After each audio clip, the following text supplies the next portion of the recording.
नमस्कार, मैं हूं आपके साथ शिप्रा झा। आप सभी दर्शकों का अन्नदाता के कार्यक्रम में स्वागत करती हूं। किसान का जीवन बहुत ही मुश्किल होता है। वो अपने खेतों में लंबे समय तक काम करता है, उसका ध्यान सदैव फसल में ही लगा रहता है। वे अपनी कड़ी मेहनत की ताकत पर अपना जीवन व्यतीत करते हैं और ऐसे ही किसानों की प्रगति के लिए हम खेती बाड़ी से जुड़ी हुई बहुत सी नई लाभकारी जानकारियां हर रोज सुबह लेकर आते हैं। तो चलिए कार्यक्रम शुरू करने से पहले देखते हैं क्या है आज के अन्नदाता में। जामुन का नया बाग लगाने की उन्नत तकनीक।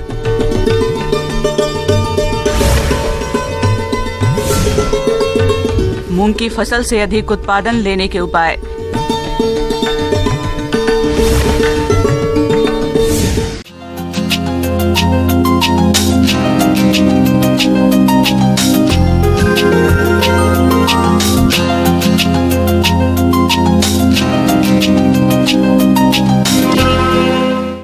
हमारे प्रदेश के जिन किसान भाइयों ने जामुन के नए बाग स्थापित करने के लिए गड्ढे खोदकर तैयार कर लिए हैं, उनके लिए पौध रोपाई का सही समय तो आप जामुन की उन्नतशील किस्मों का चयन करके वैज्ञानिक तरीके से पौधरोपण किस प्रकार से करें जिससे आगे चलकर आपको बाग से अधिक लाभ प्राप्त हो सके।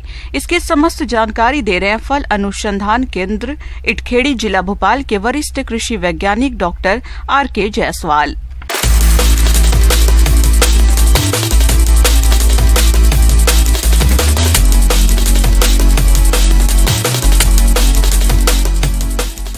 किसान भाइयों, जैसा कि आप सभी जानते हैं कि अभी वर्षा ऋतु का समय चल रहा है और हमारे बहुत से किसान भाइयों ने कई प्रकार के फलदार वृक्षों का रोपण का मन बना लिया है और कई किसान भाई हमारे वृक्षारोपण कर चुके हैं। तो किसान भाइयों, आज मैं आपको जामुन फलदार वृक्ष के बारे में आप लोगों को जानकारी दूंगा। जैसा कि आप सभी जानते हैं कि जामुन हमारी धार्मिक मान्यता के हिसाब से शुरू से ही हमारे जीवन का अंग रहा है और इसकी उत्पत्ति भी हमारे भारतवर्ष में ही हुई है। जैसा कि वैज्ञानिक खेती करने के पूर्व यह हमको जानकारी होना चाहिए कि इनकी कौन कौन सी किस्में हमको लगाना चाहिए। जैसे कि इसमें कर्नाटका में कुछ किस्में उनने चयन की है, जिसमें राजा नाम की जो किस्म है इसका फल का आकार बड़ा होता है। किसान भाइयों, जामुन की किस्मों की बात करें तो इसकी प्रमुख किस्म राजा जामुन है, जिसके फलों का आकार बड़ा, आयताकार और रंग गहरा बैगनी होता है, जो स्वाद में मीठे और रसदार होते हैं। इसके फलों के अंदर छोटे आकार की गुठली पाई जाती है।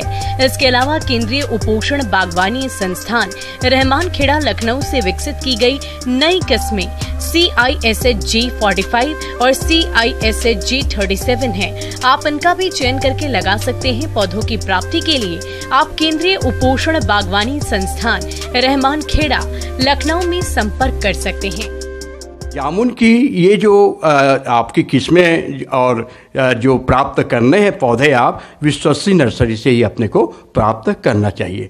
तो जामुन के लिए जो जलवायु है, सामान्यतः हम यह देखते हैं कि जामुन जो है वो लगभग सभी प्रकार के जलवायु और मिट्टी में हो जाता है, लेकिन अच्छी बढ़वार और अच्छी पैदावार के लिए आवश्यक है कि जो हमारी ज़मीन में कम से कम 1 मीटर गहराई होनी चाहिए और दोमट मिट्टी है तो बहुत अच्छी है। भूमि का जल निकास भी बहुत अच्छी होनी चाहिए। इसके साथ ही साथ भूमि का pH मान जो है लगभग जो है 7 से 7.5 के बीच में होनी चाहिए। ज़मीन की या भूमि में जीवांश की मात्रा अच्छी होनी चाहिए। तो ऐसी जो भूमि है यह हमारे जामुन के बढ़वार के लिए बहुत अच्छी होती है। अब हमको पौधरोपण करना है कि जो हमने गड्ढे गर्मी में तैयार कर लिए हैं या तैयार नहीं कर पाए हैं, दोनों परिस्थिति है। तो इसमें ध्यान रखने वाली बात यह है कि जो गड्ढे हैं उसको हम उचित दूरी पर लगा लें। आप सभी जानते हैं कि जामुन का पौधा जो है बड़ा जब होता है तो काफ़ी बड़ा विकराल रूप इसका होता है, पौधे काफ़ी बड़े होते हैं। तो कम से कम हम इसको 8 मीटर जो है कतार से कतार की दूरी और 8 मीटर पौध से पौध की दूरी हमको रखनी चाहिए। और जामुन के पौधे का रोपण करना है तो गड्ढा थोड़ा हमको बड़ा बनाना चाहिए। कम से कम 2 फीट लंबाई की, 2 फीट चौड़ाई की और 2 फीट गहराई की गड्ढे होनी चाहिए। किसान भाइयों, अब बात आती है खाद और उर्वरक प्रबंधन की। तो पौधे की रोपाई के समय 10 से 15 किलोग्राम अच्छी तरह से सड़ी हुई गोबर की खाद और मिट्टी को 1:3 के अनुपात में मिलाकर भरना चाहिए तथा रासायनिक उर्वरकों में 500 ग्राम नाइट्रोजन, 600 ग्राम फास्फोरस, 300 ग्राम पोटाश प्रति पौधा देना चाहिए। किसान भाइयों, इसके साथ साथ कीट और रोग नियंत्रण के लिए कीटनाशी दवा क्लोरोपाइरिफास 50 ग्राम तथा फफूंदनाशी दवा कार्बोडाजिम 50 ग्राम को गड्ढा भराई के समय गड्ढे में मिला देना चाहिए। अब हम खाद डालने के बाद जो है पौध का रोपण करते हैं। कई बार क्या होता है कि हम पौधे नर्सरी से लेके आते हैं तो ट्रांसपोर्टेशन में कई बार पॉलीथीन जो है खाली हो जाता है, पौधे अलग हो जाते हैं और हम जब घर में उतारते हैं तो पौधे सूखने लगते हैं। तो मैं यहाँ बताना चाहूँगा कि जो पौधे डैमेज हो गए हैं या ख़राब हो गए हैं या टूट गए हैं या पीले पड़ रहे हैं तो ऐसे पौधे का रोपण आप ना करें, क्योंकि हम जब आगे इसको ऐसे पौधे का रोपण करेंगे तो वो जगह हमारी खाली रह जाएगी। तो पहले ध्यान ये रखना है। दूसरी बात ये है कि कम से कम हम नर्सरी से या कहीं से लेके आते हैं तो 1 हफ्ते तक हमको अपने घर में पौधों को रखना चाहिए, जिससे जहाँ से लेके आए हैं वहाँ का तापमान और वातावरण और हम जहाँ पर लगा रहे हैं वो तापमान और वातावरण में थोड़ा बहुत अंतर होता है।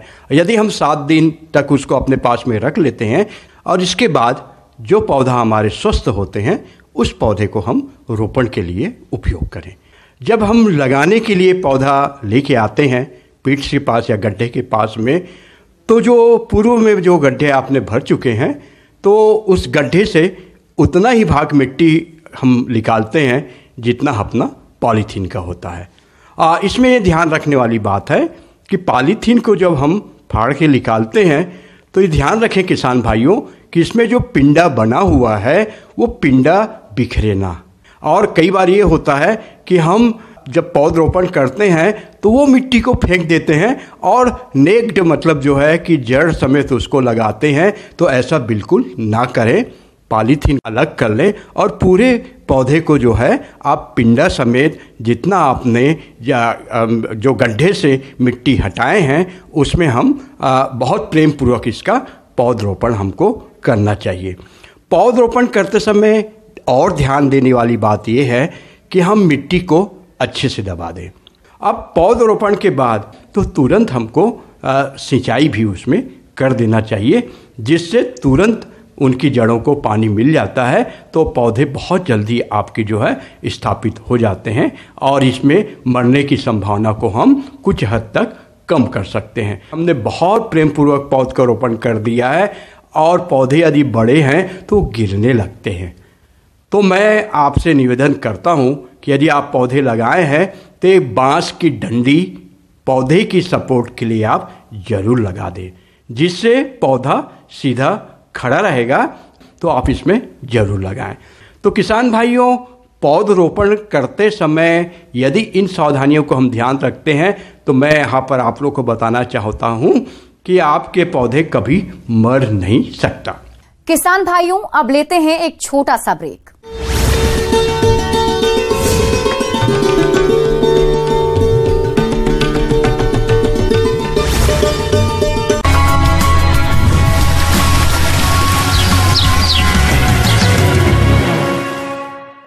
ब्रेक के बाद आप सभी दर्शकों का अन्नदाता में स्वागत है।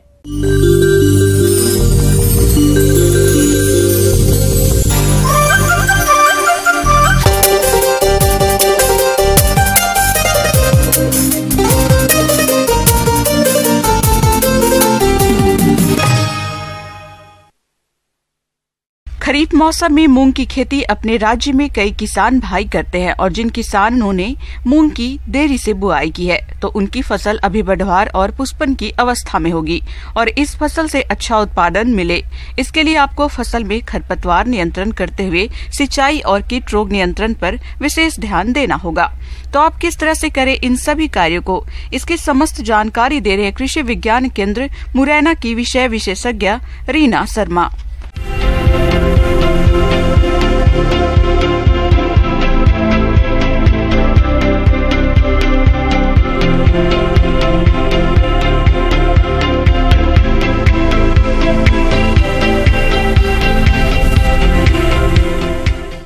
किसान भाइयों, जैसा कि अभी मूंग की फसल आपकी किसी किसानों की 1.5 माह की होगी, तो इस समय किसान भाइयों खरपतवार की काफ़ी समस्या आ रही होगी।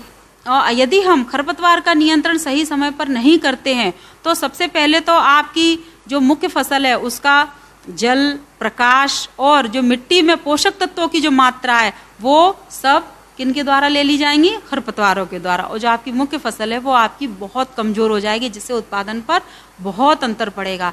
यदि आपके यहाँ पर लेबर की उपलब्धता है तो आप इसकी हाथ से एक बार जरूर वीडिंग करवाएं, जरूर खरपतवार निकलवाएं, जिससे कि आपकी गुड़ाई हो जाएगी और इसकी जो जड़ें हैं वो बहुत अच्छे से विकास होंगी। क्योंकि जो मूंग की फसल होती है उसमें हमारी नोट्स पाई जाती हैं, गठाने पाई जाती हैं, जिसमें कि राइजोबियम कल्चर होता है। ये वातावरण की नाइट्रोजन को फिक्स करता है और आपकी फसल को बहुत अच्छे से मजबूत करता है। किसी भी फसल की वृद्धि व विकास में सिंचाई का अहम योगदान होता है, इसलिए आप मूंग की फसल में सिंचाई का विशेष ध्यान रखें और खेत की मिट्टी के प्रकार को ध्यान में रखते हुए फसल की जरूरत के हिसाब से ही सिंचाई करें।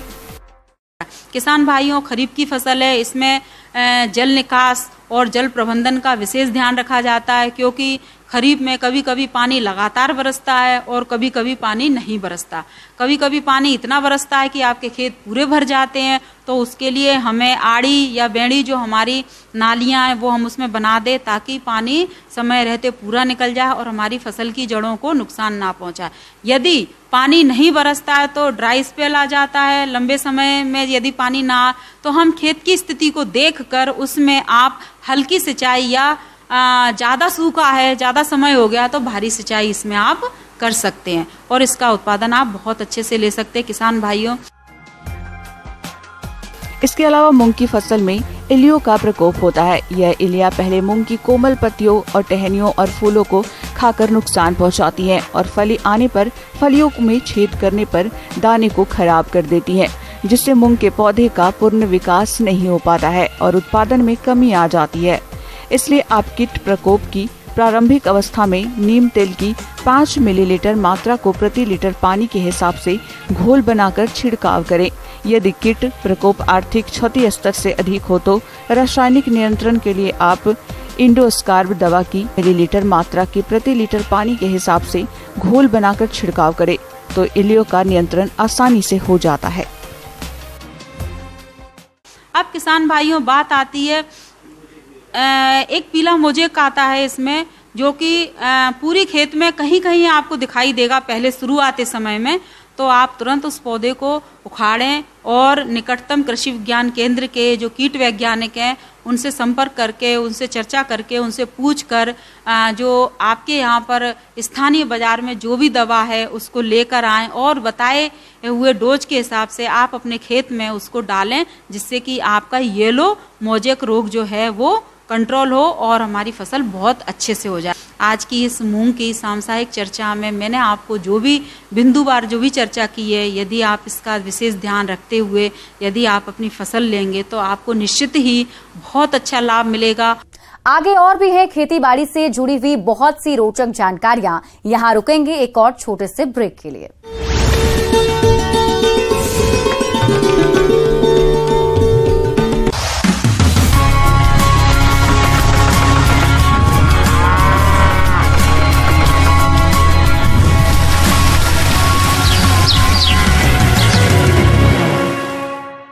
ब्रेक के बाद एक बार फिर से आप सभी दर्शकों का अन्नदाता के खास कार्यक्रम में स्वागत है।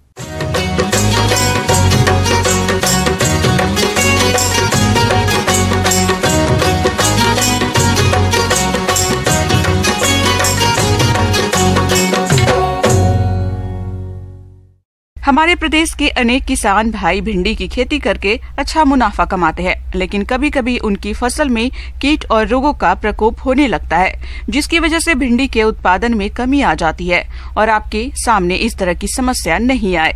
इसके लिए कीट और रोग नियंत्रण कैसे करें, इसकी जानकारी दे रहे हैं कृषि विज्ञान केंद्र मुरैना के डॉक्टर अशोक यादव।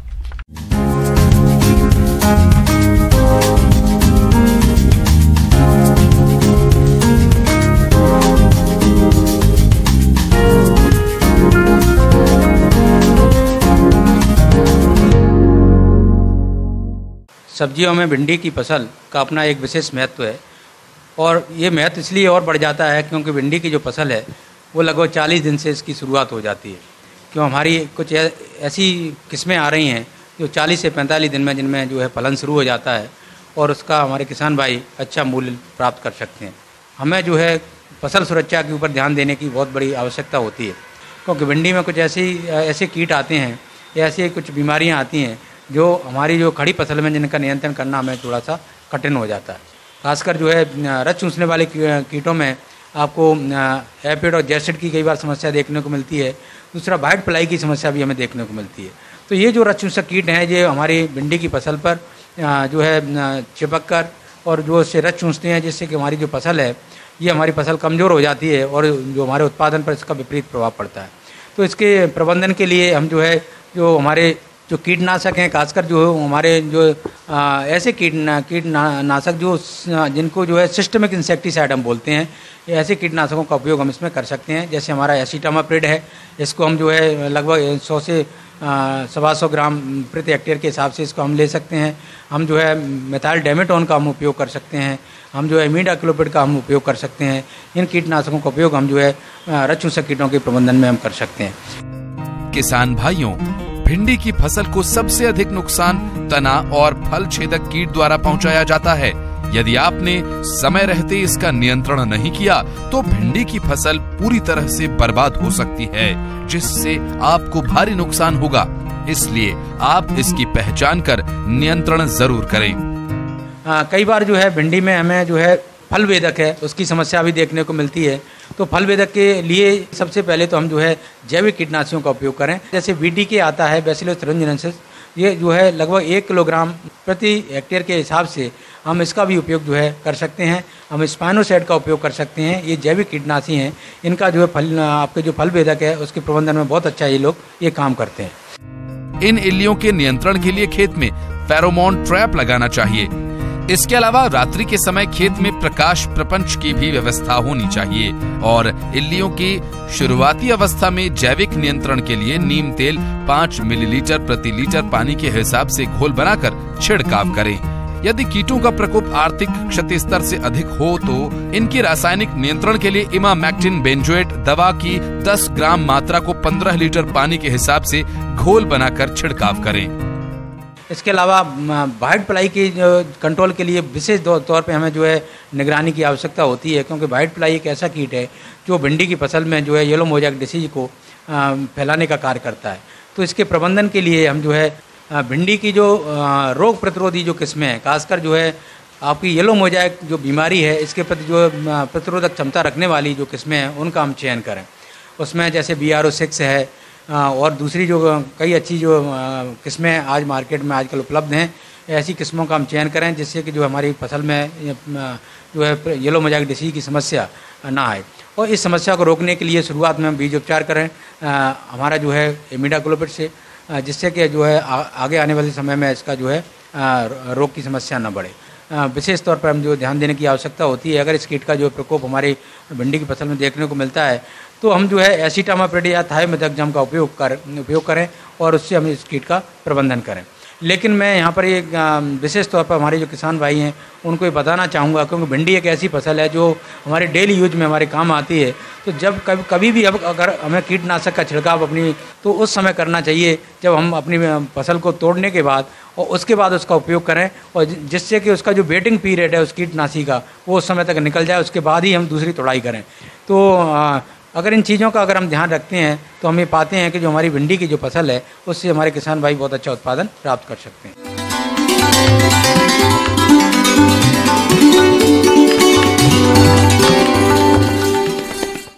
और आइए अब जानते हैं अन्नदाता निःशुल्क फोन के माध्यम से पूछे गए समस्याओं का समाधान।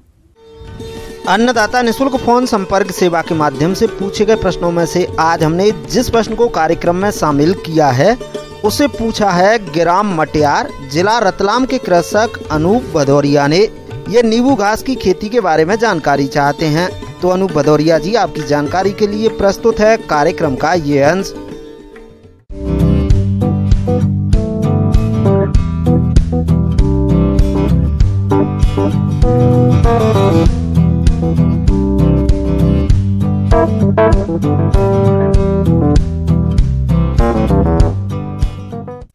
सर्वप्रथम मैं लेमन ग्रास के बारे में बताना चाहूँगा। ये घास कुल का प्रजाति होता है, ग्रेमिनी जिसको बोलते हैं फैमिली हम लोग। इसका एक सदस्य होता है और इसका बिहेवियर बिल्कुल घास की तरह होता है। इसका मतलब, कहने का मतलब ये कि ये घास की तरह ही व्यवहार करता है। ये चाहे आप इसको बहुत ही आर्द्र कंडीशन में या बहुत ही सूखे कंडीशन में ग्रो करना चाहें तो दोनों ही तरह की स्थिति के लिए बहुत ही उपयुक्त होता है। लेमन ग्रास, जिसे नींबू घास भी कहते हैं, इसकी खेती सिंचाई की सुविधा हो वहाँ तो हो सकती है, जहाँ सिंचाई की सुविधा नहीं हो वहाँ भी की जा सकती है। जहाँ सिंचाई की सुविधा नहीं होती वहाँ इसे बरसात में लगाएं और जहाँ सिंचाई हमेशा मिल सकती है वहाँ अधिक ठंड और अधिक गर्मी को छोड़कर कभी भी लगा सकते हैं। इसकी खेती उन क्षेत्रों के लिए अधिक फायदे वाली है जहाँ जंगली जानवर फसलों को नुकसान पहुँचाते हैं, क्योंकि इसे कई जंगली या छोटे जानवर नहीं खाते हैं। साथ ही रोग कीटों की समस्या भी नहीं आती है। इसके बारे में मैं बताना चाहूँगा कि जो सॉइल कंडीशन जो होता है, दोमट मिट्टी और जो थोड़ा सा रेतीला मिट्टी होता है, ये इसके लिए बहुत ही उपयुक्त होता है। अब मैं चर्चा करना चाहूँगा कि कैसे बीज हम प्राप्त कर सकते हैं। तो राष्ट्रीय जो बागवानी मिशन है, इसके अनेक एजेंसी झारखंड में कार्यरत हैं। इवन के रांची सेंटर में इसकी बहुत ज़्यादा एजेंसीज कार्यरत हैं। इनके माध्यम से आज इसकी जो उन्नत प्रजाति है, जो कि CMF लखनऊ ने डेवलप किया हुआ है, रोजा करके एक वैरायटी है, हरित करके, ऐसे और अनेक 2-3 प्रजाति विकसित की है, जिसके अंदर ऑयल का कंटेंट बहुत अच्छा होता है। तो इस तरह से कृषक बंधु जो हैं चाहे तो ऐसी एजेंसी से संपर्क करके इसके बीज को प्राप्त कर सकते हैं। आइए अब लेमन ग्रास के उपयोग के बारे में जान लें। इसके तेल से नींबू की तरह विशेष खुशबू आती है, जिसका प्रयोग दवाओं में, अच्छे स्टैंडर्ड का परफ्यूम बनाने में, सौंदर्य प्रसाधनों में और साबुन का निर्माण में किया जाता है। इसके अलावा इसके डंठल का भी निर्यात होता है। इसकी बाजार व्यवस्था की जानकारी के लिए आप नजदीकी कृषि विभाग में संपर्क करके ही इसकी खेती करें, जिससे आपको किसी तरह की परेशानी नहीं हो और आपका उत्पाद आसानी से बिक जाए। तो उसकी खेती करने के लिए हमको करीब 1 हेक्टेयर में कम से 4 या 5 किलो सीड की आवश्यकता होती है, बीज की आवश्यकता होती है। और बीज को हम पहले नर्सरी में ऐसी नर्सरी बेड लगा करके इसका छोटा पौधा तैयार कर सकते हैं और इस तरह से उगाए गए पौधे को हम खेतों में ले जा करके कम से कम 2 या 2.5 मीटर के स्पेसिंग पे हम इसको पूरे सघन रूप से इसको लगा सकते हैं। तो इस तरह से कम 1 हेक्टेयर क्षेत्र में आपको 35 से 40 हज़ार पौधे जो है आराम से लगाए जा सकते हैं। इसकी खेती सिंचित, असिंचित क्षेत्रों के अलावा सूखा, ऊसर और ढलान वाले खेतों में कर सकते हैं। इसकी खेती के लिए पुरानी फसल से स्लिप लिया जाता है और इसकी रोपाई की जाती है। 1 हेक्टेयर में लगभग 60,000 स्लिप्स लगते हैं। लाइन से लाइन की दूरी 45 सेंटीमीटर और पौध से पौध की दूरी 30 सेंटीमीटर रखते हुए इसकी रोपाई करते हैं। रोपाई से पहले खेत की तैयारी के समय गोबर की खाद या वर्मी कंपोस्ट डालें। अन्य रासायनिक उर्वरकों का प्रयोग नहीं करें। अगर कंपोस्ट खाद उपलब्ध न हो तो उस दिशा में रासायनिक खादों का प्रयोग करना पड़ेगा। खड़ी फसल में खाद उर्वरकों के प्रयोग की कोई आवश्यकता नहीं होती। रोपाई के बाद अगर बरसात का दिन नहीं है तो शुरुआत में सिंचाई करनी होगी। इस तरह से आपकी फसल 5 से 6 माह के बाद कटाई के लिए तैयार हो जाएगी। इससे कटाई किस तरह से करें? तो प्रथम बार जब आप रोपण करते हैं उसके बाद कम से कम 3 या 4 में जो प्रथम कटाई होती है वो 3 से 4 महीने के बाद होती है। 3 से 4 महीने तो आप कटाई कर सकते हैं। उसके कटाई के लिए है कि कम से कम ऊपर 2 या 3 सेंटीमीटर हमको ऊपर छोड़ना पड़ता है, ठीक है, ताकि आने वाले समय में फिर वो एरिया जो है अच्छा पूरा भर जाए आपका खेत पूरी तरह से। तो इस तरह से 3 या 4 कटाई 1 साल के अंदर में हम कर सकते हैं और प्रति कटाई से कम 8 या 10 टन जो है प्रति हेक्टेयर उपज मीन्स लेमन ग्रास जो घास होता है वो हम तैयार कर सकते हैं। और इसको काट करके हम इसको एक सूखे एरिया में हम इसको सुखाते हैं, एक ड्राई एरिया में जो कि इनके शेडेड होता है, छायादार जगह पर इसको सुखाया जाता है। और यहाँ से फिर इसको जो आसवन करने वाला जो यूनिट है, डिस्टिलेशन यूनिट, वहाँ पर इसको सप्लाई किया जाता है। इसकी खेती में जहाँ तक लागत की बात है तो पहले साल 40 से 50 हजार रुपए प्रति क्विंटल लागत आती है। इसके बाद लागत कम आती है। आइए अब लाभ के बारे में बात कर लेते हैं। लाभ के बारे में बात करें तो कम से कम 250 किलोग्राम तेल का उत्पादन 1 साल में होता है। और प्रति लीटर तेल का भाव 1000 रुपए भी मानकर चलें तो कुल आय 2,50,000 रुपए होती है, जिसमें से लागत निकाल दी जाए तो 2 लाख रुपए तक शुद्ध लाभ लिया जा सकता है। इसकी खेती में एक बात का और ध्यान रखना होगा कि आपके क्षेत्र में तेल निकालने की मशीन उपलब्ध हो, या आप चाहें तो किसानों का समूह बनाकर तेल निकालने वाली इकाई भी लगा सकते हैं। इसमें वही आसवन इकाई प्रयोग में लाई जाती है जो मेंथा के लिए प्रयोग होती है। किसान भाइयों, कृषि संबंधित समस्या और सुझाव के लिए आप हमें इस पते पर संपर्क कर सकते हैं। प्रोड्यूसर अन्नदाता news 18 Madhya Pradesh Chhattisgarh, Ramoji film city Hyderabad 501512। साथ ही आप हमें ईमेल भी कर सकते हैं। हमारा ईमेल है p18annadatamp@nw18.com। इसके अतिरिक्त आप हमें निःशुल्क हेल्पलाइन नंबर 1800889216 पर सोमवार से शनिवार सुबह 10 बजे से शाम 4 बजे के बीच संपर्क कर सकते हैं। अब समय हो रहा है आपसे विदा लेने का। कल इसी वक्त फिर से होगी आपसे मुलाकात। नमस्कार।